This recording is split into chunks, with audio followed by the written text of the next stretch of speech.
guys, and tonight we are going to make piping and sew it into Bailey and Carter's stocking. So I'm going to show you what I did, or what I'm going to do. First I need to decide how much of the piping that I'm going to need. So what I did is I just took my tape measure, measured around the stocking, and I'm going to do it on the bottom of the cuff. So I figured I need about 150 inches worth of piping. So that means I need 150 inches worth of bias fabric to cover the cord to make the piping. So I use this little strip ticket here, and it helps me make the continuous bias strip. So on the back of it, and mine is kind of faded because I set it here and the window shines on it, but I'm figuring I need a 2-inch strip, 2-inch wide, and the only options are for like 144 inches or 196 inches. Well, I'd rather go a little bit over, so I'm going to do the 196 inches, and it's telling me to cut a 20.5-inch square. So on this side, you just decide how wide a strip you want and how many inches of that strip you want, and it tells you how big to cut your square. So I've done that. I cut my square, and it's the black polka dot fabric, but I'm on the back side. So that's 20.5 inches, and I'm going to mark it the way it tells me to in this first diagram. And I may have to kind of zoom in. I mark a diagonal line all the way across, and then you just mark kind of these little arrows pointing down, and all the little markings just kind of help you follow the instructions. So what the next step is to cut from corner to corner on that mark that I've made. So I'm going to just use my ruler and my rotary cutter, try to cut straight, and then we will sew these back together in. Okay, so what we're going to do is take this piece and I just flip it and make it right side up, and then I take this piece, and this was the angle there, okay? And so I'm just taking it and flipping it this direction. And then I'm going to stitch across here with a 1/4 inch seam. So after I do that, we'll come back. Okay, I stitched the 1/4 inch seam, and then it says to press it open. And then I've laid it out on my work surface, kind of the direction that it's going in the diagram. And then in the next step, it says to measure however wide your strips are going to be, and mine are going to be 2 inches, and then cut about 3 or 4 inches up here. I go ahead, and while I'm at this stage, I go ahead and mark all the way across that angle my 2-inch strips, because once I have it sewn together, then I just use my scissors and I cut directly on those lines, and that gets me all the way around. In the instructions, they say to measure with a ruler after you have it in the tube, but I just have found this is a little bit easier. So I've gone ahead and marked all of those, and then in the instructions it says to put a little mark down here, and so I put a little X there. And if he's zooming in on my fingernails, I still haven't got them done yet. I'm going to do that Wednesday. So I put a mark there, and then I put a mark up here. Okay, so mark there and there. Now I'm going to flip it the way it's showing in the diagram, which is like this. So I'm turning it right side up, and the section that I trimmed is up here. And you're just going to take this piece and fold it in. And then you're taking this piece and you're going to match. This is the corner that I marked with the X, and this is the edge here that I marked with the X. And what we're doing is we're bringing that mark up to that corner, and see how that lines up. Pretty much my lines here, kind of. But what I'm going to do is once you bring that up here, you're kind of working in a tube here. You're going to stitch this now right sides together with another 1/4 inch seam. So you just kind of lift it up like this, and you're going to sew that together with a 1/4 inch seam. And so what we're doing is we're just creating a tube, and then once I have that sewn, I can just start cutting around that tube, and that gives me my fabric strips that are on the bias.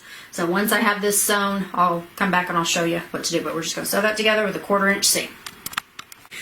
Okay, I stitched that last seam with the 1/4 inch, and you're supposed to press this seam open, but I marked my lines with the Friction pin, so that would erase my lines if I touch it with the iron. So I just kind of finger pressed that seam open.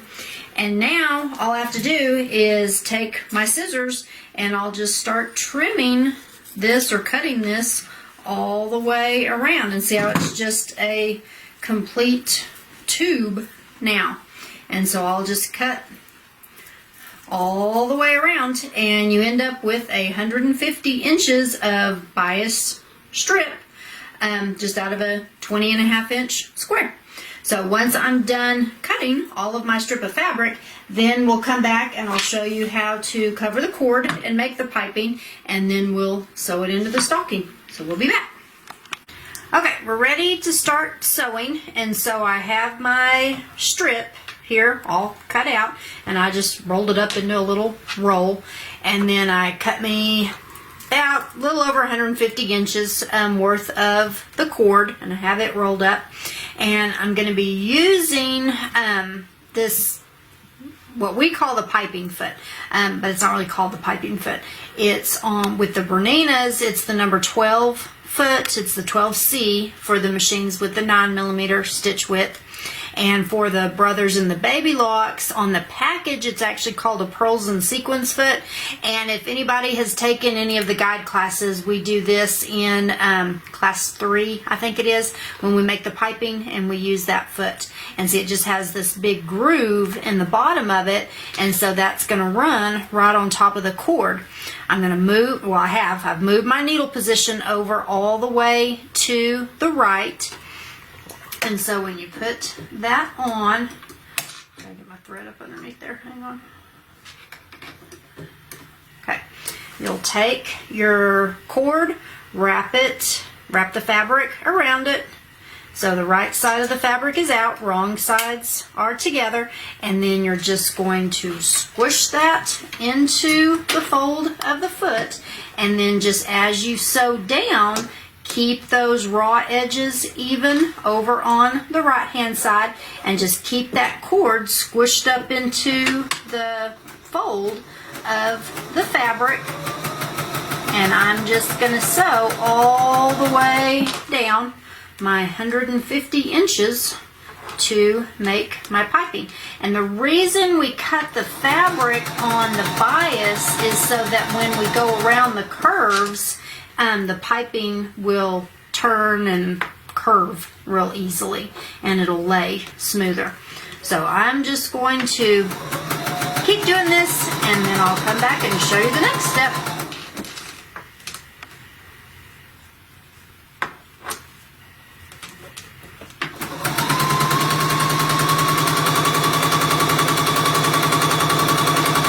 Now, I've got my piping all sewn and made, and now what I'm doing, I'm trimming the edge here down to get a 1/2 inch seam allowance on it. And so what I'm using, can you see this? I might show a little bit better.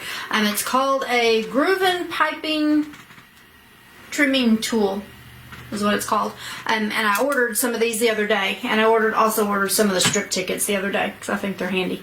But what you do, one side, well, it has a groove going down either side, and for the piping to lay in, and then this side gives you a 1/4 inch seam allowance, this side gives you a 1/2 inch seam allowance. So since I'm doing the 1/2 inch seam allowance, you just kind of squish your cord and get your cording down in that groove of the ruler, and then just run it along and make sure you're straight.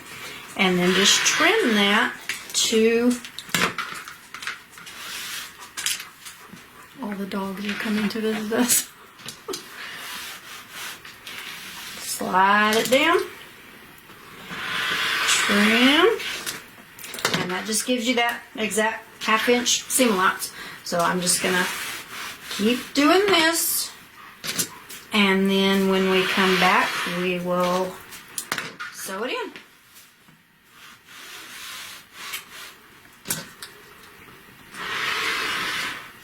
Daisy sitting there.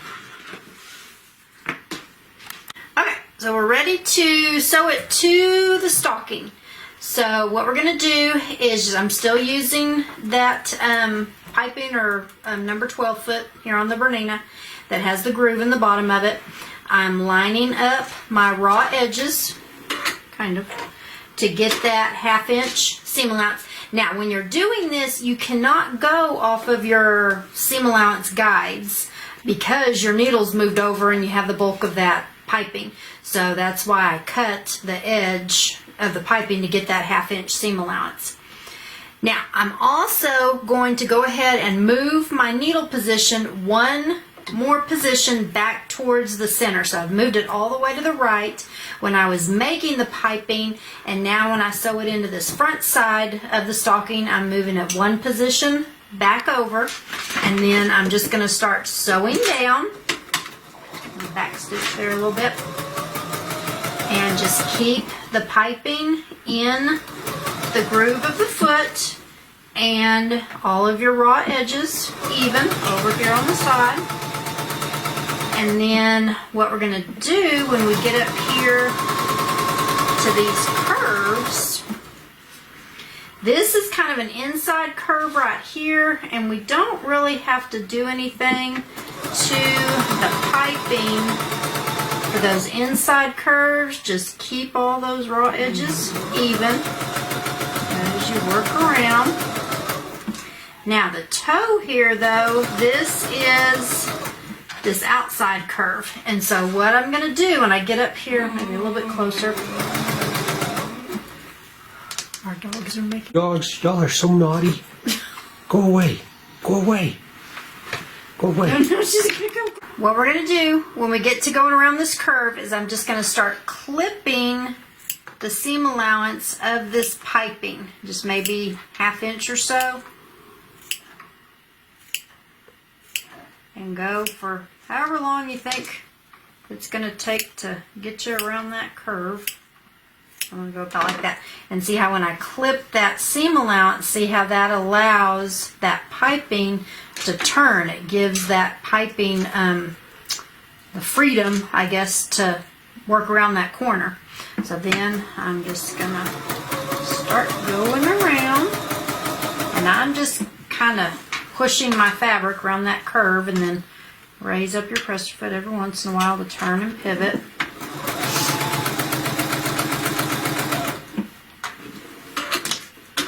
And see how that just helps you go around that curve. So if you were putting piping around pillows and all, if you curve your corners, then it helps that piping go smoother around the corner. I'm going to finish going around the stocking, and then I'll show you how to sew the back piece on.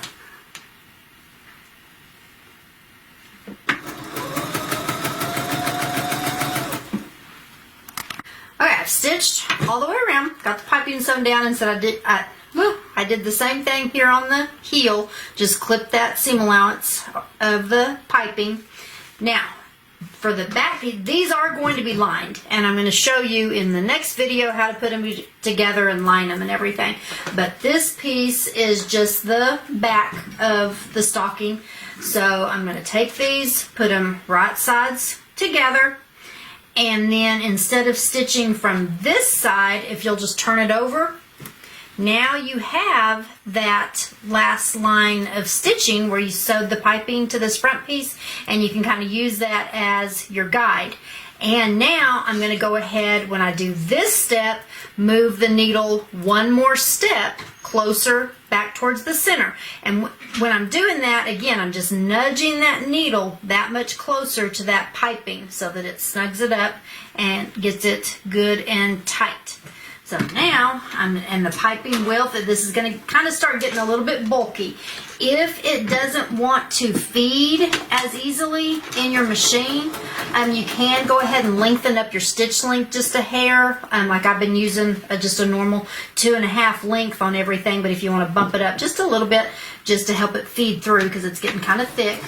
And the Bernina foot actually has a line on it. You zooming in. Don't go real fast, you'll get blurry. Are you blurry? Are you? Tell me when you're not blurry.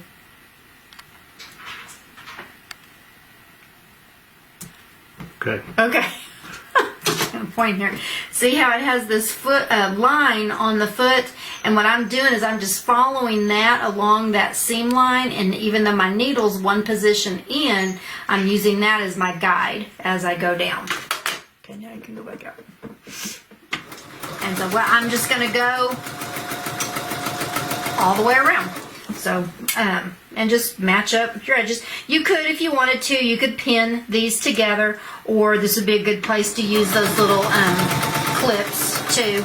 But I'm just going to hand pin it basically and just kind of work around. All the way around. So we'll come back when I'm done doing this. So I've got it all stitched around, and now before you turn it right side out, what you want to do is just go around all these curves and just again kind of clip every 1/2 inch or so through both. I'm going through everything, all the layers, and again that just kind of helps it turn nice and smooth. But just do that, turn it right side out, and then it ends up looking like that with the piping right along the edge of it, nice and tight. And then I'm going to go ahead and I'm going to add piping to the band, the bottom of the band that has their names on it. And then next video, like I said, I'm going to show you how to line them and sew the band on, add the little loop, and we'll have them done. Thanks. Bye.